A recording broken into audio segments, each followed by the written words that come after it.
Hi everybody and welcome to another episode of No Tippy Tappy Football, brought to you by Boyle Sports. New Boyle Sports customers can get a bet £10, get £30 in free bets offer plus a £10 casino bonus, as well as a 25% bet builder boost on every Premier League game.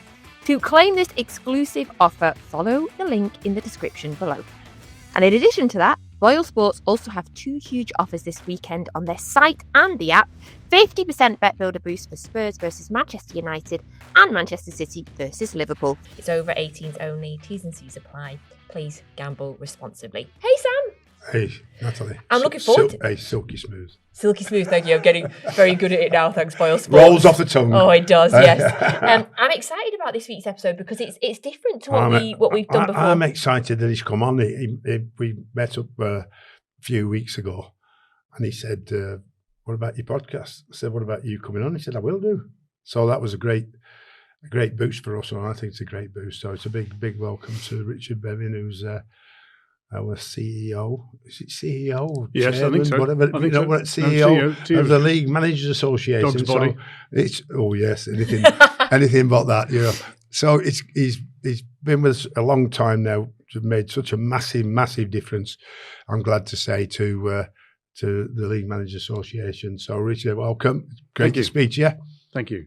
So we've had a lot of managers on this show. We speak about managers every week on this show, their jobs, their pressures, their personalities. So we thought it was only right, about time to get the man on who actually looks after the managers, or that's what I think you do. I'm hoping by the end of this I'll understand more about the League Managers Association and what you do. Of course, 18 years in football. Before that, 15 years building the Professional Cricketers Association as well. Before we get into all of that, I always like to ask our guests where your paths crossed. So what is the story behind you and Sam? Right, good question. Sam wouldn't know this, but I'm a Shropshire boy. Oh, right, okay. Shrewsbury Town born and bred, and actually I think your club used to be Wolves. That's right, yeah. And I went to the Molly many times. My father actually was an accountant, and he owned, the owners of Wolves, West Brom and Birmingham were all in the same group, and the EFL, so you have to separate them up. But I used to go to West Brom, and you became a player coach. I was always fascinated with player coaches because at Shrewsbury, Graham Turner became player coach. And then in cricket, we were always really looking at football and about sports science and everything. Everybody follows football. And when you were at Bolton in 2003, 4, and leading the way in those areas, we talked about Sam quite a lot in sport and sports science. And actually, we saw you at cricket matches as well. Yeah, loved it. Yeah, cricket. Do you remember Richard from early in your career? I remember Richard early in my career because it was a big change in the LMA we needed. I was a young member of the LMA. I think you were at Blackburn at the time, 2008? I was Bolton.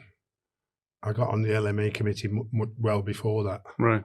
Just as I arrived at Bolton, invited on the LMA committee. The story is this, before Richard Bevan got thought about, the story is this, is my complaint to the LMA at the AGM meeting. Okay. On the lack of support for me leaving Notts County to become Bolton Wanderers manager. And I got completely ignored by the LMA because of, they said that, well, it's you that resigned without letting me... when was that, 2004 was it? No, it was 1999. Oh, okay. So in 1999, I created a big fuss at the AGM at the end of the season, which would have been 2000, I think. And to get me on side, nobody ever admitted this. They said we better take him on board. So, but I came on board there then, and then I wanted to change the fact that all our members were involved in football. So our CEO, or I don't know whether we really had one then, we just had the chairman, was an ex-manager, and he often left to get another job, and then we had to find somebody else, and then of course most of the managers I talked to were saying you're a waste of time, and that's why we found Richard on the fact that I came to an interview. we needed somebody that wasn't involved in football that knew how to evolve the League Managers Association. I remember my interview very well because there's the likes of yourself, Sir Alex Ferguson, Dave Bassett, Howard Wilkinson, Alan Who Kirsley. interviewed you? My interviewer. I was petrified in this meeting, thinking, well, whatever they tell me to do, I better go and do. And they said, we haven't got any money and we only got 2 employees. But whatever you need, we'll find. Okay, that was attractive for let's you. Let's have a go. Yeah. But the same at the PCA. When I started PCA, it was I had a big accident when I was in the 90s, broke my leg and snapped 3 ligaments, and so it was because of wanting to raise insurance that we decided to build the PCA into what it is now, into a multi-million-pound organisation that's got a real position in the game. And the same with the LMA, but it only works if the members have the affinity and want to drive it, and they clearly did.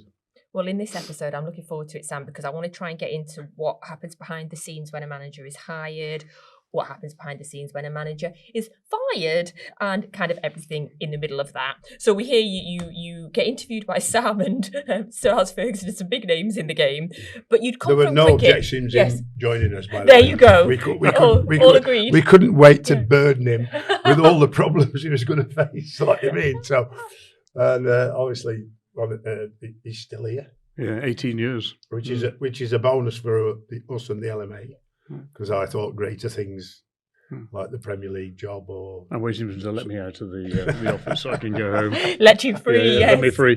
Was there anything from cricket that you brought into football that was relevant? Lots, actually.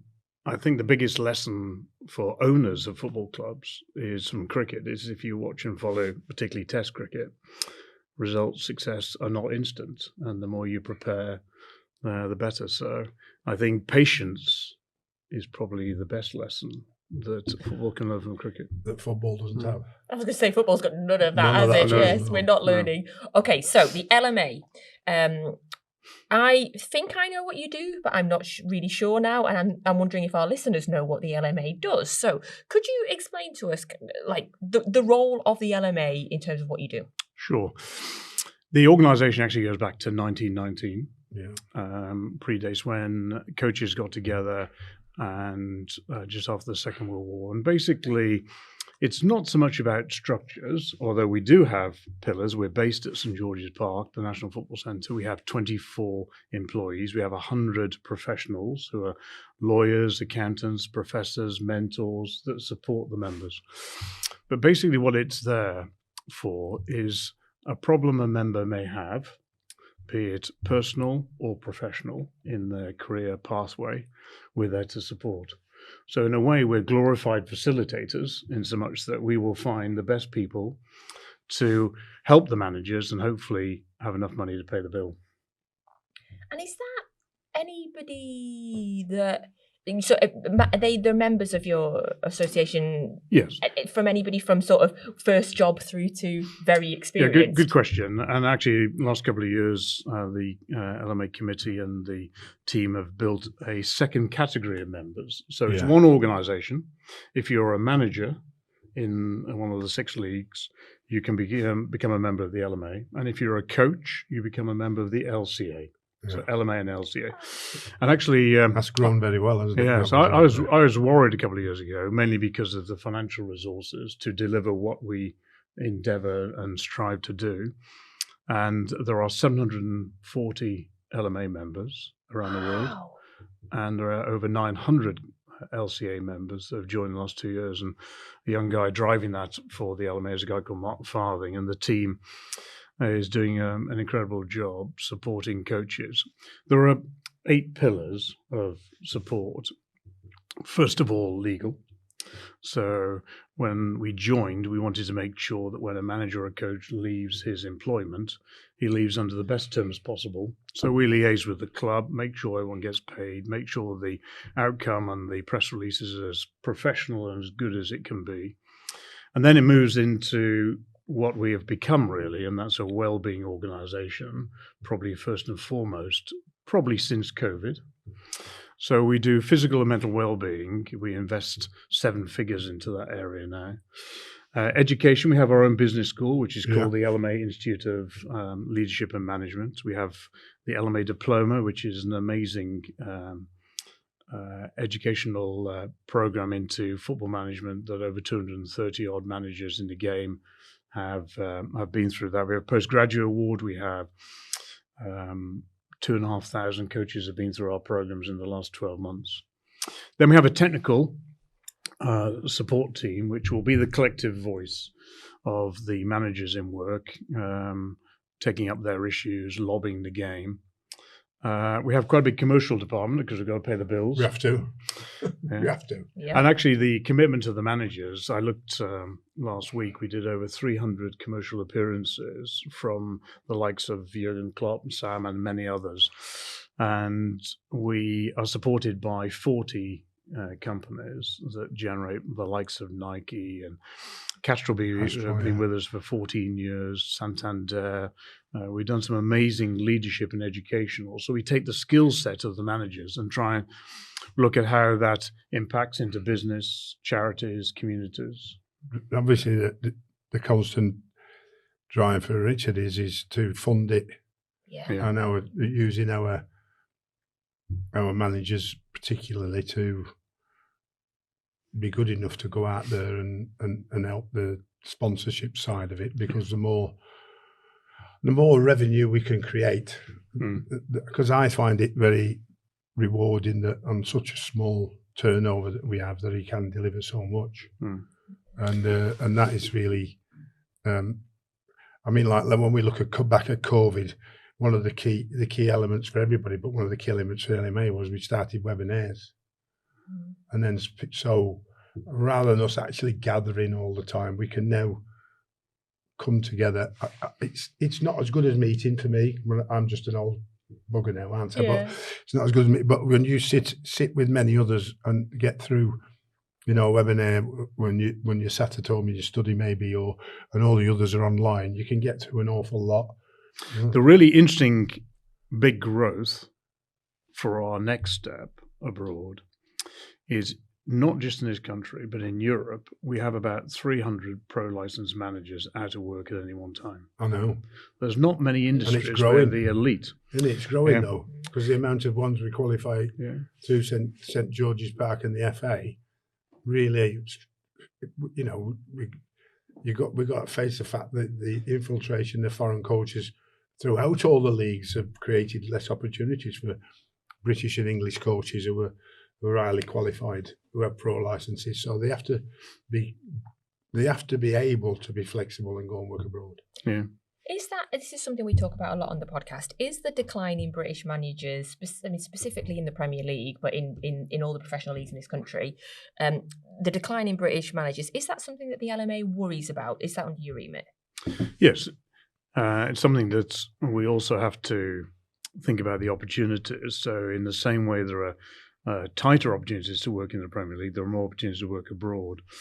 And then you look at the likes of Scott Parker and people coming through from the Championship, as well as the likes of David Moyes and Eddie Howe.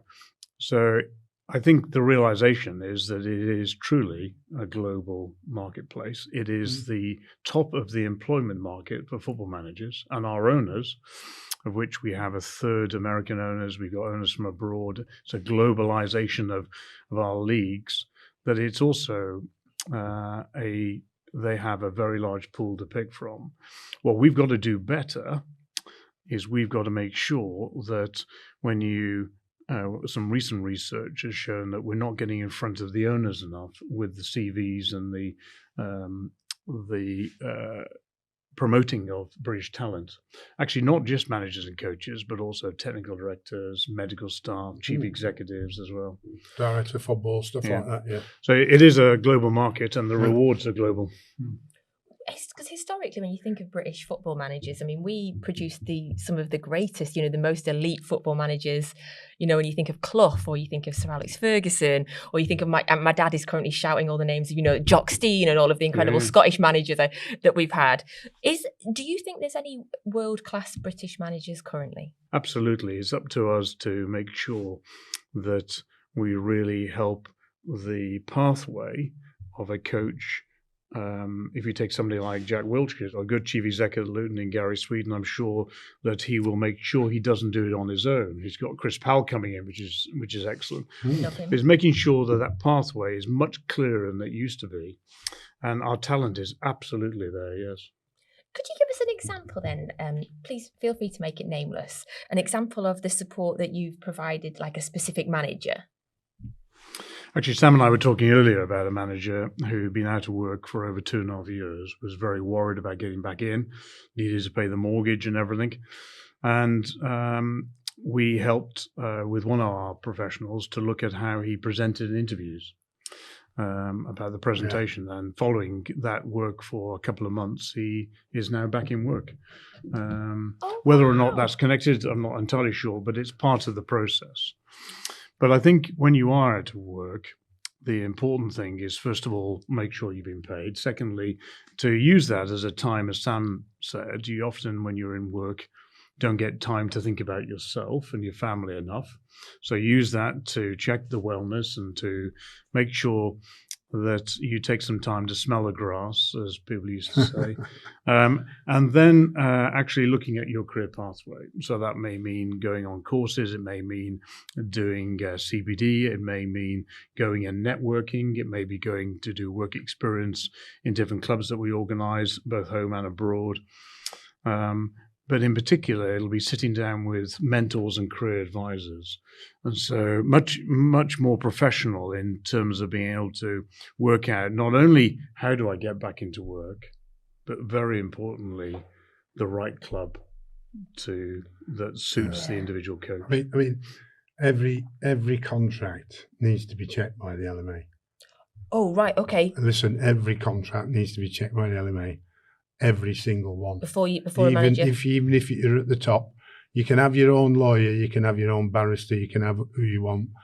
But we are well aware, and I'm sure Richard will back me up, that all the pitfalls that may be in a contract that need to be pointed out by our legal representation, and making sure, because that contract can hire you or fire you.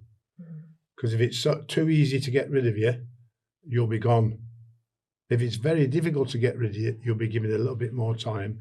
And by that case, you might have turned the corner. Yeah. So, and then that, well, Richard knows better than me. We don't lose, I don't think we lose any cases now. It feels like, I like it. You're the first guest that we've had that's come on with notes, Richard. If you're listening on the podcast, he's got notes. Yeah. And I wonder if it's for this section, because we not a chance to read them yet. It feels like to me, as a fan, that managerial terms are getting shorter. It feels like we have a bigger turnaround of managers. That manager merry-go-round is spinning faster and faster every year. From the LMA, is there any trends? Is there any stats that backs that up? Yes. And one point, just to close off Sam's previous, I would say that the LMA is your professional home. So if you're a manager, whatever your issues are, you'll go through and make sure and double check everything, be it the contracts or what. Mm-hmm. The answer to your question is yes. But probably the biggest concern for us is we've got about 26 first-time managers currently working, and last season we lost 9 in under 7 months of getting a first-time job. So I think preparation we talked about earlier, not only for the owners but also for the young coaches and managers, making sure that when they do take a job that it's the right job for them, and particularly the second job, because 50% of first-time managers, actually it's more than 50%, of first-time managers don't get a second job. No. More than 50% only ever manage once. Yeah. So Sam's point as well is they can stay in football, but they don't get another manager. Job, yeah. So Sam's point as well is that a manager will take a job and then ring one of us and say, "I'm sorry, but I've signed the contract because I had to take the job. Could you have a look at it for me and just let me know where the pitfalls are, because there isn't a standard contract." But we've lost 19 managers so far this season. Last year, 19 already? Yeah, we're 19. But 3 of those actually moved through movement. Last season, it was about 67 managers and over 160 coaches. So that is not only a lot of jobs, it's a lot of families, it's a lot of mortgages. And so what we are working hard at with the EFL and the Premier League in particular is trying to build the relationships with the owners. We talked earlier about the globalization of the game. So in the great managers you mentioned earlier, they would have built a relationship with the owner, who probably would have been one person. Yeah. The local businessmen done really well building the business. Now you've got groups of owners owning our football clubs, and they are distant owners.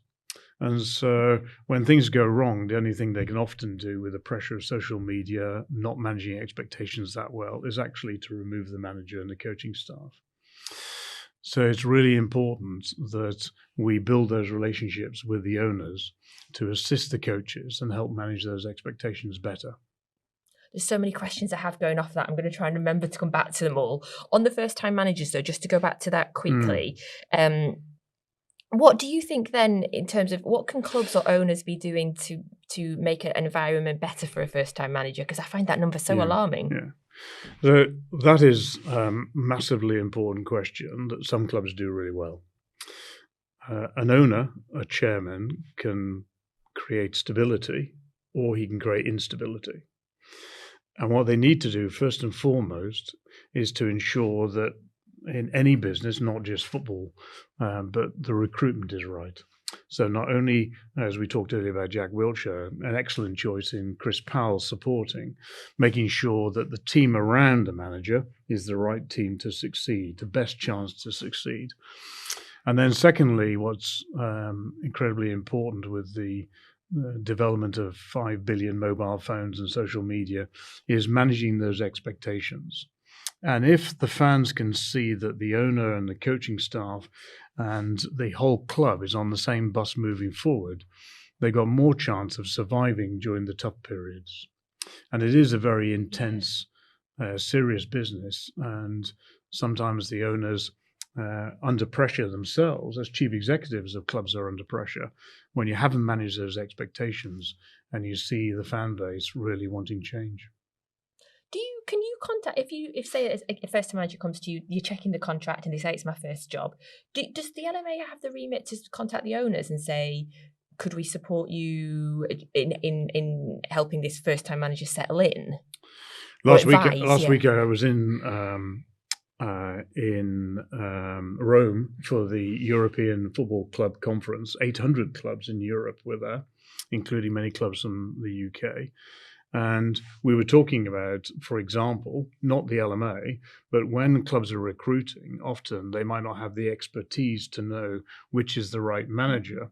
So actually providing expertise and people to sit on interview panels. I don't know if it's something that Sam's ever done before, but taking the experience, we've got 30-odd managers who've managed 1,000 matches. I doubt very much if many of those have been asked by clubs, will you come and sit on our interview panel, make sure we've got the right guy for the right job or the right woman for the right coaching position. And if we do that, if we do help the owners more, we'll create more longevity in the roles. It's a great idea. You'd be great at that. More directors of football in this country should be ex-players or ex-managers.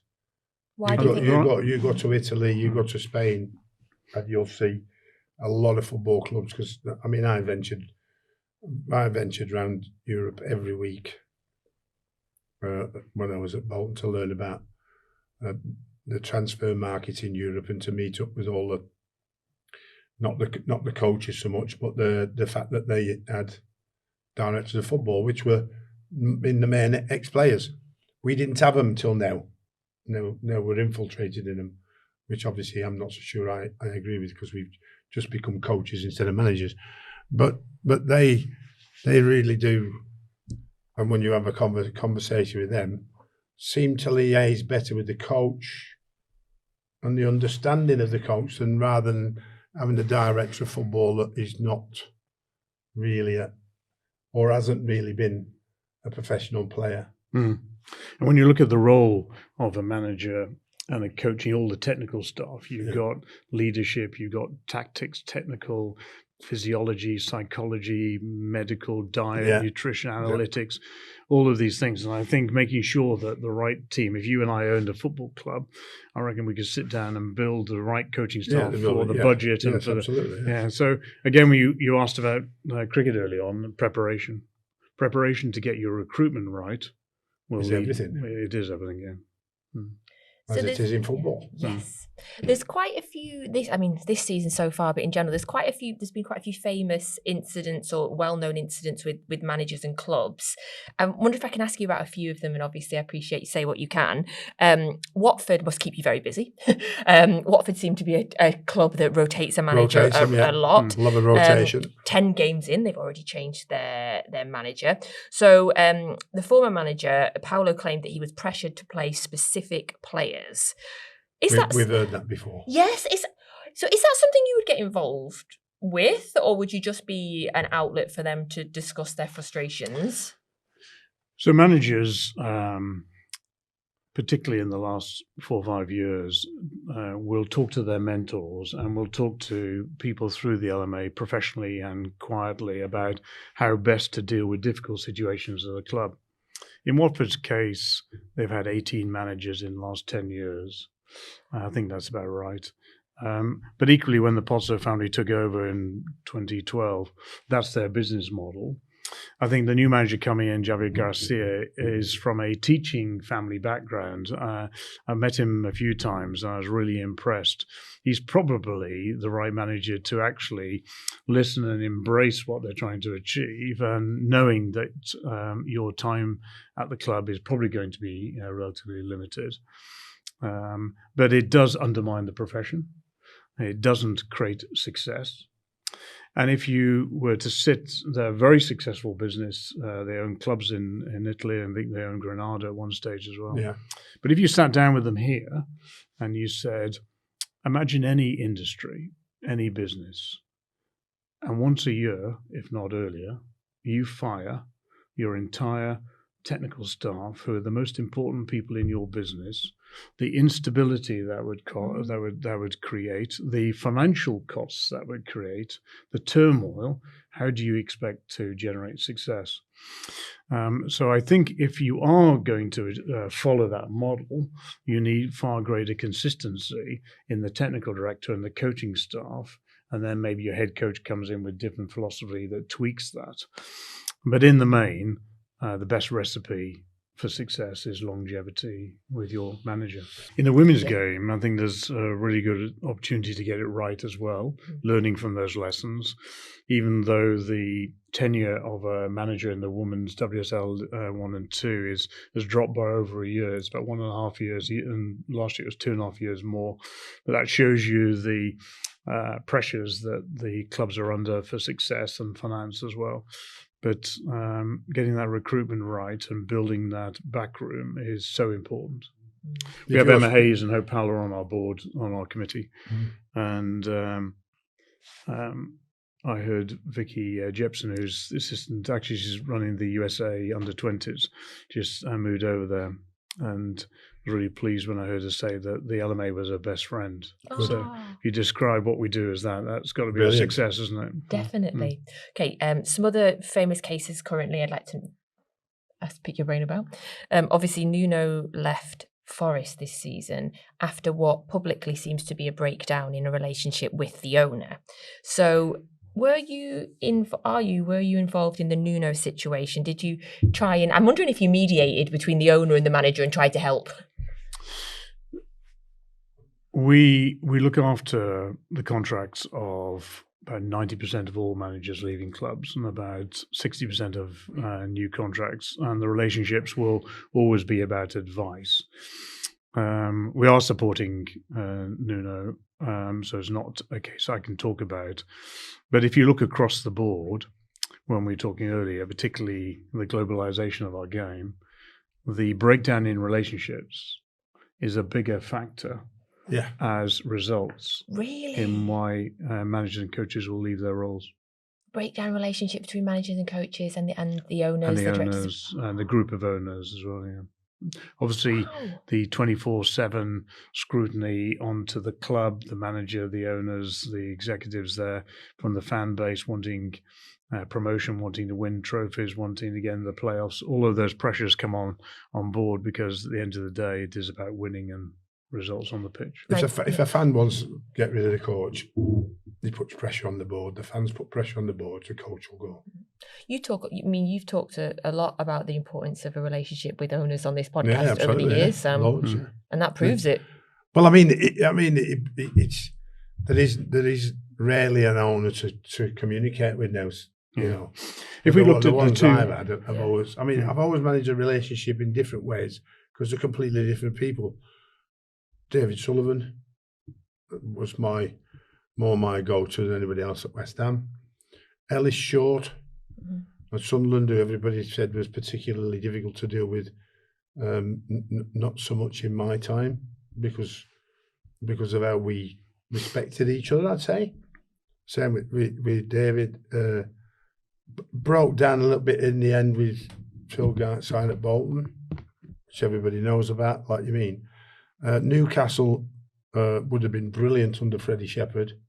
Unfortunately, the club got bought out and it was taken over by Mike Ashley. And I don't have no qualms against Mike. He was taking the football club over for the first time and decided to change me. So, you know, there was no relationship to bring to fruition because we didn't have enough time. Blackburn, which wasn't the owners, it was the football club itself. So it was the first time I come across people who were employed by the club to look after the club, rather than me dealing with the owners. So John Williams was a chairman and the secretary and the CEO. Really well run football club, and obviously fitted in there. So at no way did I communicate with them the same way as I communicated with any club. So every time it was all different. So every time it was down to my understanding of how to get the best from them to help me, and me to communicate with them to make them feel comfortable enough to let Sam, you know, do what he does best. And if you look at the success of the Premier League, you have to put a significant part of that down to two men, Alex Ferguson and Arsene Wenger. And together with the managers like Sam in the Premier League, they built the most successful league in the world. And if you look at those two clubs, Alex and David Gill, Arsene Wenger and David Dean, communication on and off the pitch, in tandem, move in the same direction, great success. And we talk a lot about the Premier League, but of course you've already said that you cover all of the leagues. So another situation that's going on at the minute, obviously Sheffield Wednesday, and the problems that they are having at that club. Are you supporting the managers there that have been involved? Yes, we do support the managers, all the clubs, but I think what the game needs to do, as opposed to the LMA, which it is in the process of doing, to a degree with the new regulator that's coming in, is making sure that there's some form of clear licensing model. So if the owner doesn't behave in certain ways, damages the heritage of the club, what we all want is sustainability, financial as well as regulation.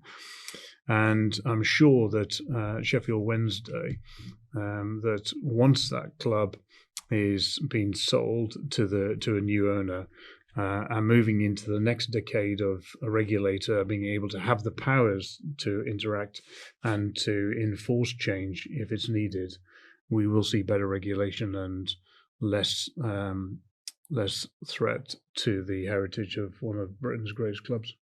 So does the LMA support the independent regulator that's coming in? Depends who it is. Well, we know the regulator is. I know. Well, time will tell. Yeah. So I can get this in before Richard can answer it in the right way. I'm not sure, because I don't know how somebody with no knowledge, no experience, and no real way I know as how football works, well, what decisions he will make. Believe you me, he's going to dip his toe into where he shouldn't. Richard can't say this, but I can, because everybody dips the toe into football that should have nothing to do with them.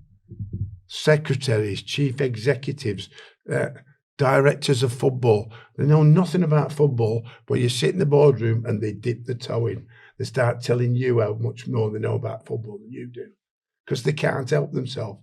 And that man who's going to be that man, don't dip your toe in where you're not wanted or you have no knowledge about. And that's one of going to be the biggest problems you're going to get. And that's not a political answer. Richard will have to give a political answer. No, I don't have to give a political. I've been listening and watching, and I've swayed from one. By the way, I'm not saying he's going to be bad or good. I'm just saying beware whoever it is. Yeah. I think there are pros and cons. There is real benefits by having a clear license structure. There is real benefit by having rules about sustainability and regulation. What I do think it'll do is I think it'll bring the game stakeholders closer together. It'll force the game stakeholders closer together. And so if we can have the Premier League and the EFL working much more effectively together, we'll have an even better product. The only danger I see in a government-backed regulator is time delays. And we've seen that already. So when they do make the decisions about where they're going and what they're going to be doing, how they're going to be supporting, like Sheffield Wednesday, they don't want it sorted out in a year's time, 2 years' time. They want it sorted out tomorrow. And you think that'll get... What's his credentials, by the way? Have you looked into his credentials? Who is it, by the way? I don't know. I've not actually met the individual, but he is experienced in football, in broadcasting, a guy called David Grogan, and also the chief executive is called Richard.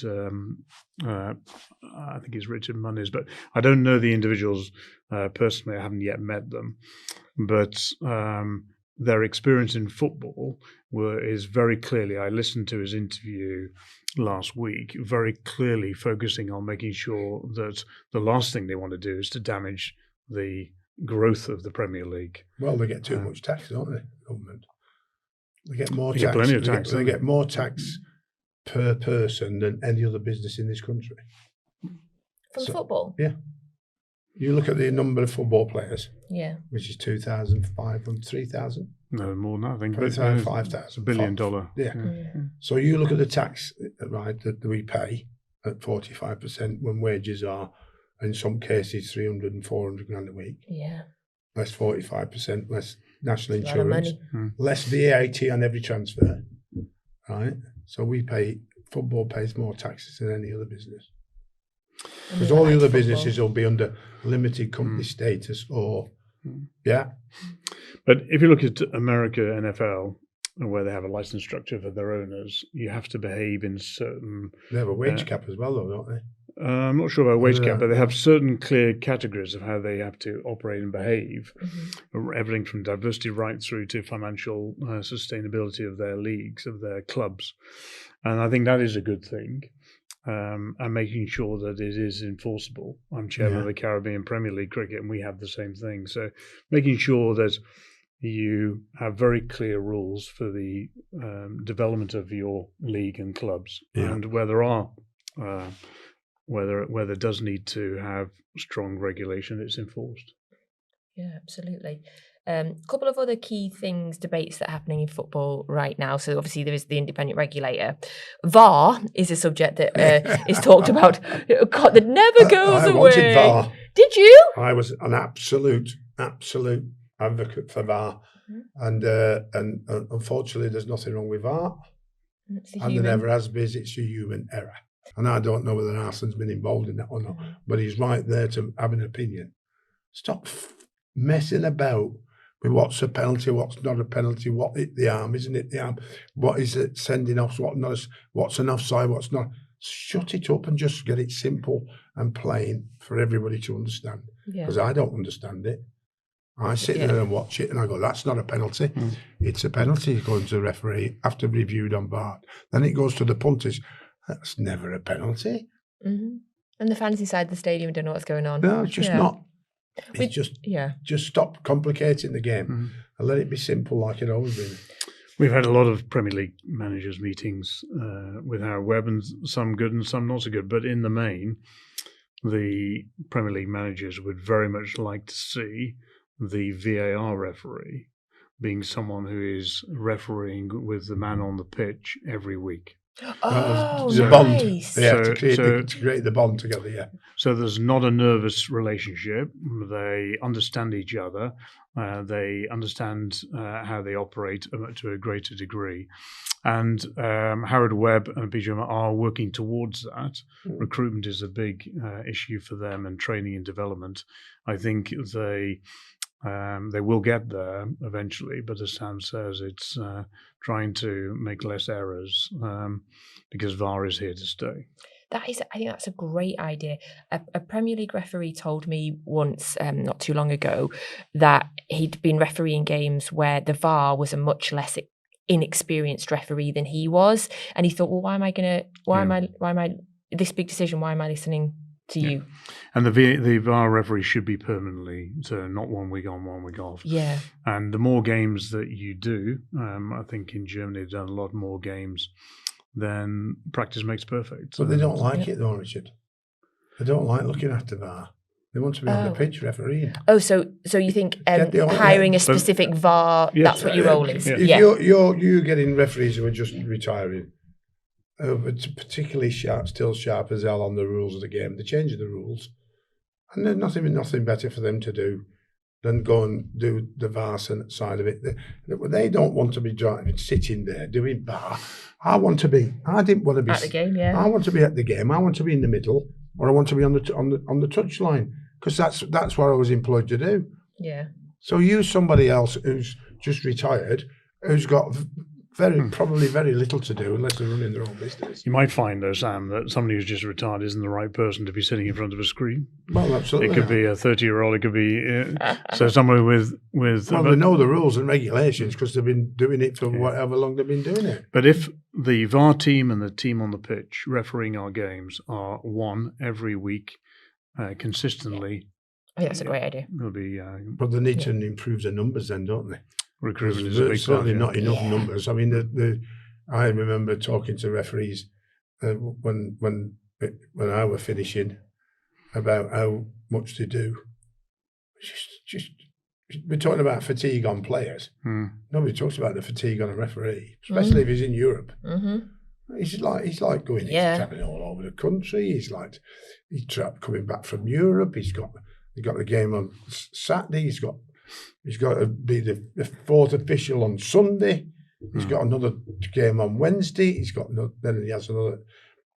And it's like, you can't flog them to death.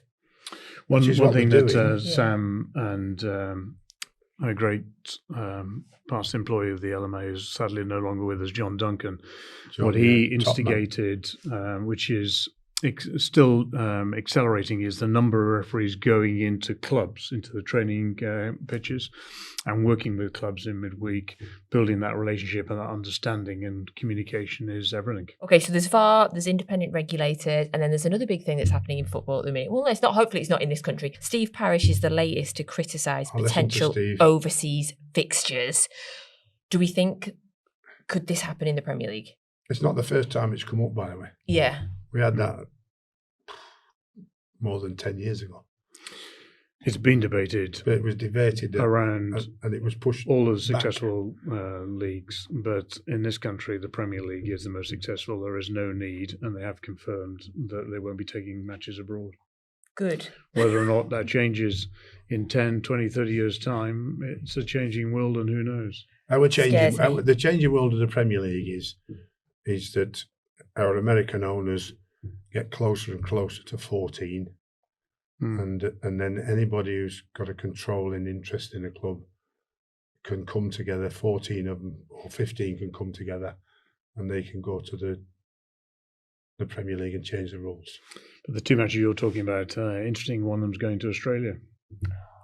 Really? Yeah, it's a long journey, and then a long journey to come back and play a game of football. But the other issue that was a big debate last week in Europe was scheduling, and that's such a problem. Not just actually in with football, the World but in Cup all our one, sports. Is that going to continue after Chelsea won it? The Club World Cup, Is that going next year as well? Every 4 years, that is. Not too sure. I think the financial greed of FIFA will be they generated $2 billion from the World Club Championship. So I think we'll probably see it more often. I think we'll see it again, yeah. What was the consensus on scheduling? I think it was a nightmare, wasn't it? Mm. There is a European court case with FIPRO and FIFA on the scheduling issues, and in fact, one of the key points, which I'm sure they'll win on this as well, is the fact that creating these tournaments also mean that the players don't get holidays. Mm-hmm. Can't have that. Yeah. Physically and mentally, you can't have that. Managers, we don't get any holidays, do we? No, we ain't. No. Which That's to lead me on to I was the test case of for what? getting wired up. Yes. Bolton Wanderers versus Leicester at Bolton Wanderers.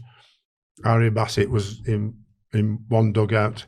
I was in the other dugout. I had wires everywhere. Heart rate monitor, pulse rate monitor, blood pressure monitor, and went through the biggest, most bizarre game that I was ever experienced in. So there couldn't have been a better game for this test. So I had this big vest on with all these wires and pumping up like that. So 20 minutes in or 25 minutes in, we're down to 9. Towards the end of the first half, we're 2-0 down. What was your blood pressure? Right. Well, so I've gone in and gone. Right. I can't remember whether I made a substitution or not. And I can't remember when the Leicester player got sent off. So a Leicester player got sent off just before half-time or just after half-time. So it was 10 versus 9. We scored a goal, 2-1. Right. And then we scored a goal 4 minutes into injury time, 3 minutes into injury time for 2-2. Yeah. That was my biggest blood pressure reading when we scored the equaliser. Right. It wasn't when... It was higher than you on an exercise bike, wasn't it? Well, it was higher. It was higher than when Mike Riley, by the way, who sent him off. That blood pressure was going up and down like pretty high, pretty high. Mm. But the euphoria of scoring a goal in injury time to get 2-2 draw when you've been down to 9 men nearly all the game was just unbelievable. Out of the back of that, we formed the LMA clinic or whatever, wellness clinic, and it was been going from strength to strength, where we can all get tested because we are the ones who don't look after ourselves, or we do better now than we've ever done before. But I've had several tests at the Wimslow Hospital in Manchester with Sally, the doctor, who sorts out my blood pressure, my heart, my cholesterol, well-being, my mental side, which is extremely important, which is not talked about enough, which is our suicide campaign, if we've still got enough time to talk about that. And from there, I'm absolutely delighted that it's evolved, that any manager and should, and I don't know how big the take-up is, Richard will tell us, should get tested at least once in a year. Mm. The big difference now, how it's evolved with the support of HCA and Vitality and our health partners, is that as opposed to us saying, oh, here's a test, would you like to come and check yourself out? It's more now with regional GPs who are really talented at looking at the lifestyle and the well-being of men and women managers and coaches in the game, and then bespoking the right tests. So we picked up and saved lives of members in the last few years. It's an amazing network of hospitals and support, but not only the process is really important, that when a manager or a coach finds that there's an issue, doesn't go home and think, oh, do what I do about it now, but actually the process is there. And actually a lot of publicity recently, really pleased that Gareth Ainsworth's operation went really well. He's back at home. The other thing that it's leading into our business partners, many of our business partners also, major companies, also we're looking at a big UK health trust at the moment in football, which I think will get mirrored into other sports. But also what's going to be happening is that when any of us go for a medical, historically it's always been physical, but now it would be physical and mental. In terms of making sure that we're all fit for purpose, we're all as fit mentally and physically as we possibly can do to do our jobs as well as we aspire to. Yeah, because the LMA is front and centre in some really important campaigns. So prostate cancer, Alzheimer's, the Eve appeal, and obviously Sam mentions suicide awareness on the podcast as well. In the LMA, 24 members of our team have been there. Many of them been there for many years. I've been 18 years, our legal director 12 years, Sid McKellar looks after the Premier League managers 20 years, Jim Souter 18 years, and so on. And one of the reasons why we find it so motivating and inspiring to work at St George Park in the LMA is actually the causes that we support. Not just because sport often has the same beliefs in teamwork and respect as charities, but also the outcomes. So if you take the Shining a Light on Suicide campaign, not only did all the football managers help to generate I think it was from 800 to 2.9 million people doing the training course. Yeah. But I think, Sam, you went with Robbie Fowler to the Mayor's house in Manchester. Yeah. They cooked a great curry, by the way. The Mayor cooked you a curry? Honestly, yeah, chicken curry cooked with it. But with two men walking. Yeah, three men walking, sorry. Yes. Who lost the daughters, all yes. of them. Yeah, but the biggest outcome of that, I think, is what you achieved, what the three men walking achieved, and that is that from September of 2026, education on suicide prevention in schools is coming in. And so that's a really big outcome. And if you look at the Man and Men badges, I think it is an award-winning creation from prostate cancer using football, but all over the world now, actually. Everybody used to go, what's that badge? Yeah, everybody knows it now. Everyone knows it. The Eve appeal and the 5 particular cancers they work on, when Jurgen Klopp wore their badge, had an amazing outcome. Laureus Sean Dyche, when he was out of work, went to Hong Kong to speak at a conference on how managers build resilience and teamwork, and helping young people in their resilience. And we did 3 mental wellbeing webinars and reached coaches in over 100 countries who helping youngsters with their resilience. So the skill set of the managers, being able to transfer them as role models, to transfer the awareness campaigns, as well as financially making a difference as well. It's very close to home as well, because obviously the tragic news recently of Matt Beard, and also Ricky Hatton, as well. Tragic losses, and it just shows you that we need to talk about it, and we need to keep raising awareness about it, which makes your campaigns even more important. Yeah. When I was at the Professional Cricket Association, we had a number of, and still do, big issues that need to be really talked about and managed. And in cricket, we brought in what was then called lifestyle performance counsellors, so they would help cricketers in the transition out of the game. And I think that's something that we're looking to do more of. But yes, it's making sure that we bring the topic of suicide out of the dark and help save lives. Very important. Absolutely. Couldn't agree more. Now, before we finish, I've got a few last questions for you.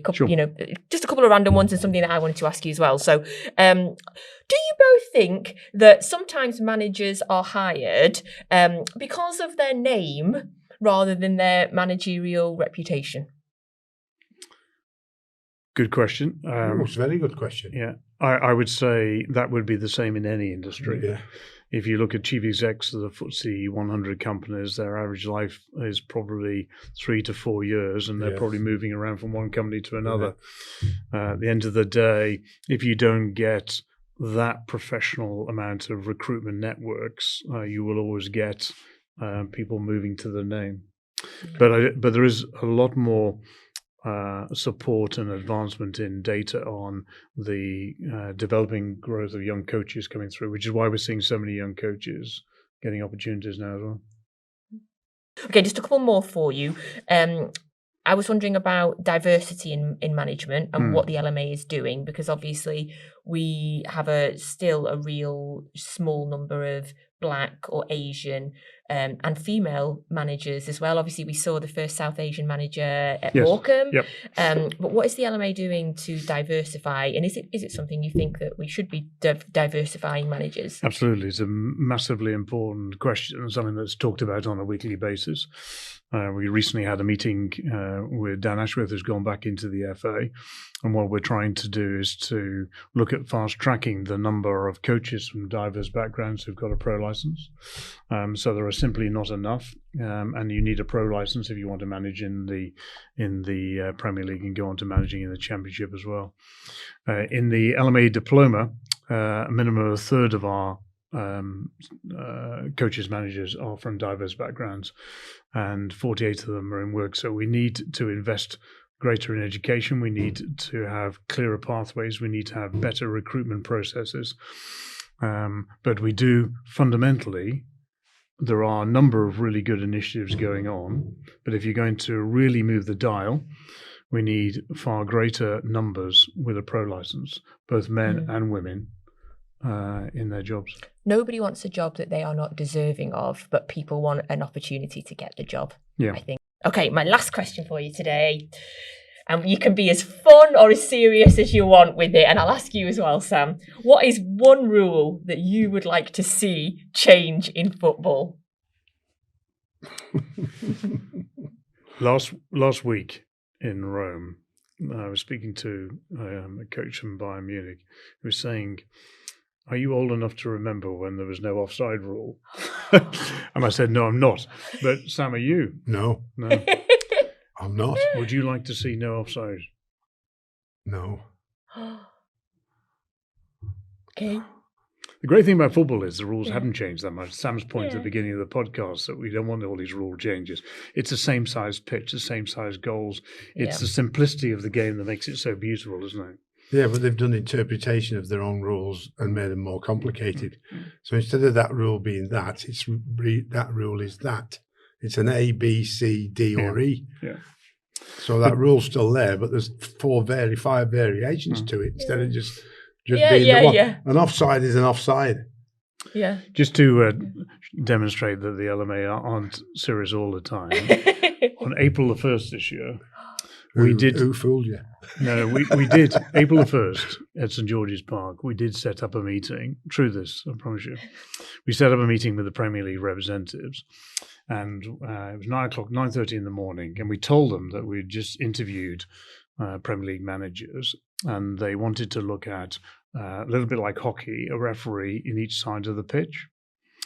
And we had them for about 45 minutes before they realised that it was an April the 1st. Yeah. So maybe a referee in two sides of the pitch. And no offsides. And no offsides. Well, somebody talked about doing that, don't they? Having Hockey does that. Yeah. Or having one on either side of the goal and all that sort of. Or More ball, referees. or one both sides, two linesmen on either side. In America, about 10, 20 years ago, I mean, you played in America, didn't you? Yeah, Didn't they talk about once they're making the goals bigger? So a 0-0 game. Oh, yeah. And then you got the shootout. They wouldn't accept a draw. Right. There was either a win or a loss. That's So rugby at the league, end of the game, you had the 10-second. Yeah. You had the line 30 metres out, and you had 10 seconds to go and score a goal. And I don't know how many goals there were, 5 or 6. Yeah. But you ended up winning or losing. There were no drawing. So what would you do, Natalie? I would cap the price of tickets for fans. Okay. That would 100%. Yes. I would agree with football that. is a working, should not be taken from the working class of this country. And it is more protection for fans. More protection for fans. Definitely. We're just in the process of, we're coordinating all the stakeholders in the game. We're doing a complete review of the technical area. And how that positions who's works in the technical area, and logistics at certain grounds create a problem, and particularly actually people who there's some issues with who clubs are allowed to sit behind the technical area. Do you know what I'm amazed about? They haven't sold the technical area for advertising yet. You know, Richard, I'm going to end the podcast now because I feel like you're pinching Sam from me for the podcast, and I feel like he's going to start touring the world on football clubs. But we really appreciate you coming on. Yes, thank you very much. Thank you. Thank you. I'm very much enjoyed talking to you, as always.